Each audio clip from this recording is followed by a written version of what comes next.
ser validadas nin poden ser tramitadas, dámolas internamente, destinámolas aos departamentos ou concellerías correspondentes, porque lles interesa tamén que quede constancia da súa demanda.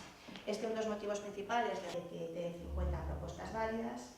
As festas do Apóstolo presentarían 241 propostas, entonces válidas, que pasarían a esta segunda fase, a fase de apoio.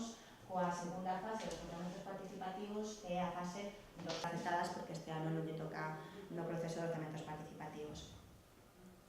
Mais, como decía, a los máis maiores de elementos biosaudables. Propostas moi específicas, como pode ser as propostas presentadas, unha moi boa parte en liña do acontecido en anos anteriores, vai destinada a mellora ou construción de equipamentos públicos, de equipamentos de ocio, de lecer, ou melloras tamén ou habilitación de novos parques infantís e zonas verdes.